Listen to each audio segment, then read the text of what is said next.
자, 좋은 아침입니다. 우리 찬양하시면서 굿모닝 집을 함께 들으시겠습니다.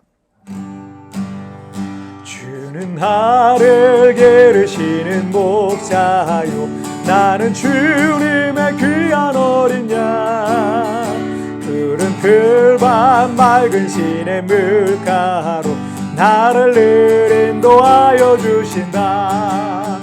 주는 나의 좋은 목자, 나는 그의 어린 양. 저를 따라 꼴을 먹여주시, 부족함 전혀 없어라.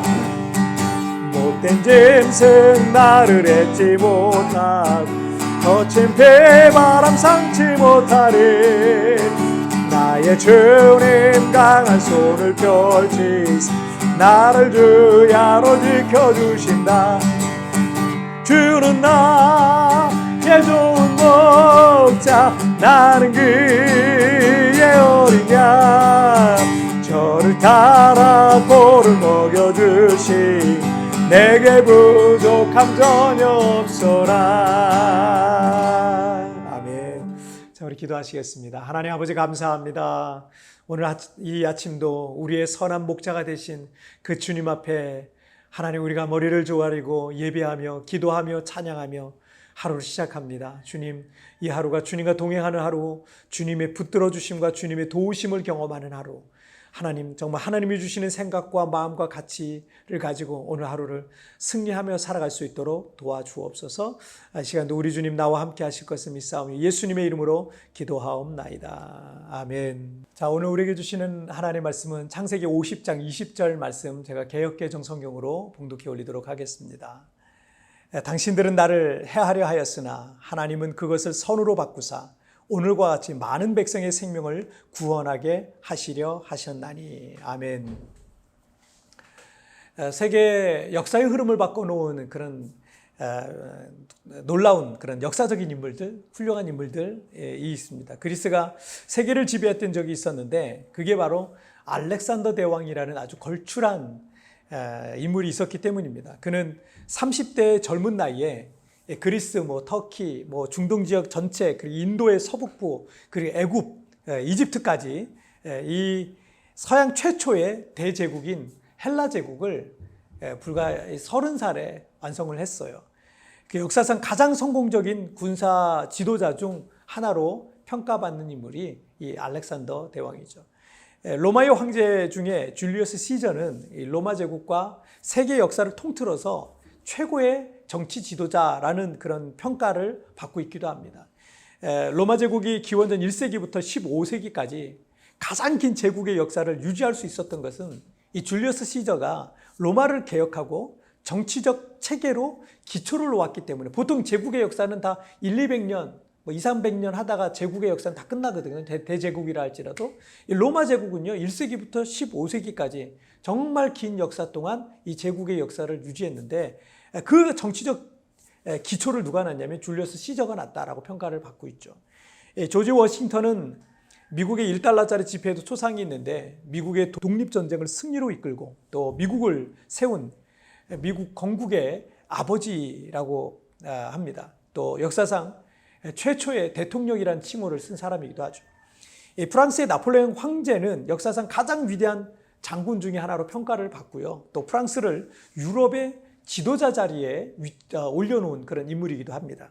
마지막으로 영국의 빅토리아 여왕은 해가 지지 않는 나라 영국, 즉 영국 대영 제국의 최전성기를 이끈 사람이 바로 이 빅토리아 여왕입니다. 그런데 이 사람들의 특징이 있더라고요. 이 사람들 특징이 뭔지 아십니까?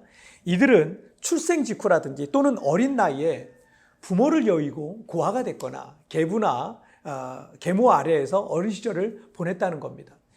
성장기에 큰 아픔이 있었고 어찌 보면 불행한 어린 시절을 보냈다는 겁니다. 내과 의사였으면서 상담가, 그리고 정신의학과, 또 기독교 서적을 저술하는 저술가로 유명한 폴 트루니에라는 분이 계세요. 이분이 Creative Suffering, 창조적 고통이라는 책을 쓰셨어요. 우리나라에서는 고통보다 깊은 고통에 대한 창조적 반응과 온전한 성숙이라는 제목으로 출판이 되었는데, 이 책 속에는 이 고아들이 세계를 이끌고 있다라는 챕터가 있어요. 이 세계사에서 가장 영향을 미친 300명을 조사해 보니까 그들 300명은 대부분이 고아 출신이거나 아니면 어릴 때 심각한 박탈감이나 상실감을 느꼈던 정서적 고아 출신들이었다라는 의외의 내용이 나와 있어요. 폴 트루니에 역시 고아로 자랐는데 그가 이 책에서 이런 말을 남겨요. 고통 자체는 결코 유익하지 않다. 우리는 언제나 그것에 직면하여 싸워 이겨야 한다. 중요한 것은 고통에 직면할 때 내가 어떻게 반응하느냐는 것이다. 그것은 인간 됨됨이의 진정한 테스트다. 이 어린 시절의 상처와 아픔 그리고 박탈감과 상실감은 성장기 아이들에게 아주 치명적인 그리고 정서적인 정신적인 정서적인 고통으로 자리하게 되기 때문에 고통 그 자체는 결코 유익하지가 않은 거예요. 그런 상처는 성인이 되어서도 보이지 않는 어른인데 그 안에 보이지 않는 여러 가지 정서적인 어떤 문제들을 야기하는 경우가 많이 있습니다. 그러면 그런 환경 속에서 자란 사람들이 모두 다 삐뚤어진 사고와 가치 속에서 살아야 하는데 이 폴 트루니에의 연구에 의하면 어떤 인물들의 경우는 오히려 더 위대한 인물로 성장할 수 있다는 얘기죠. 역사 속 모든 분야의 창조적 인물들의 공통점은 인생의 여러 가지 시련 속에서 자신의 인생을 개발해낸 그런 인물들이었다라는 겁니다. 저 역시도 어쩌다 보니 초등학교 들어가기 전에 이미 고아 아닌 고아가 되어서 성장기를 보내야 됐습니다. 그런 예기치 않은 일들을 겪게 될 수밖에 없는 것이 우리 인생 아닙니까? 누구든 고아가 될 수도 있고 여러 가지 상실과 아픔을 겪을 수도 있어요. 하지만 그것에 어떻게 반응하느냐에 따라서 오히려 인생을 창조적으로 살아가는 위대한 인물들이 될 수 있다는 거죠.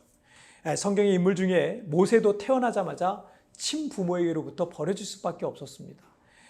요셉도 10대의 나이에 인신매매를 당해서 사랑하는 아버지와 생이별을 겪어야 했습니다. 그러나 요셉은 30세에 이집트의 총리가 됐고요. 모세는 민족을 430년간의 노예 생활에서 해방시킨 위대한 인물이 되었습니다. 요셉은 자신을 인신매매로 팔아넘겨서 자신의 인생을 엉망으로 만들어버린 그 형들을 용서하면서 오늘 본문에 이렇게 말씀하죠. 당신들은 나를 해하려 하였으나 하나님은 그것을 선으로 바꾸사 오늘과 같이 많은 백성의 생명을 구원하게 하시려 하셨나니 라고 고백하고 있는 걸 볼 수 있어요. 요셉은 내 뜻과 상관없이 큰 고통이 왔지만 남들과 다른 특별하고도 창조적인 인생으로 삶을 살아냈던 것입니다. 고통과 아픔은 여러분의 인생을 새롭게 창조해 나가는 새로운 역사가 될 것을 여러분 믿으시길 바랍니다. 자, 우리 기도하시겠습니다. 살아계신 하나님 아버지 감사합니다. 때로는 우리의 삶 속에 여러 가지 인생의 예기치 않은 고통들을 우리가 만나게 되지만 그러나 그 예기치 않은 고통들을 요셉과 같이 모세와 같이 정말 남들과 다른 특별한 독특한 삶을 살아가는 거지만 남들과 똑같은 삶을 살지 못하기 때문에 때로는 그것이 불편하고 또 어려운 마음도 있었지만 그러나 거기서 창조적 고통을 통해서 창조적 인생이 나오게 하여 주시고 우리 성도들의 삶 속에 하나님의 새로운 창조가 시작되게 하여 주옵소서. 오늘도 우리 주님 나와 동행하여 주시고 붙들어 주시고 함께 해 주실 것을 믿사오며 예수님의 이름으로 기도하옵나이다. 아멘. 여러분 뒤편에 나오는 오늘의 묵상 보시면서 개인적으로 묵상하시고요. 짧게라도 뜨겁게 기도하시면서 오늘 하루 시작하시길 바랍니다. 여러분 오늘도 주님과 동행하시고요. 내일 우리 굿모닝 채플에서 뵙도록 하겠습니다. 승리하세요. 누구든 고아가 될 수도 있고 여러 가지 상실과 아픔 속에서 있을 수도 있습니다. 하지만 그것에 어떻게 반응하느냐에 따라서 오히려 인생을 창조적으로 살아가는 위대한 인물이 될 수도 있다는 것입니다. 나에게도 인생의 시련과 고통이 올 수 있습니다. 내게 찾아온 이 고통을 어떻게 창조적으로 살아내야 할까요?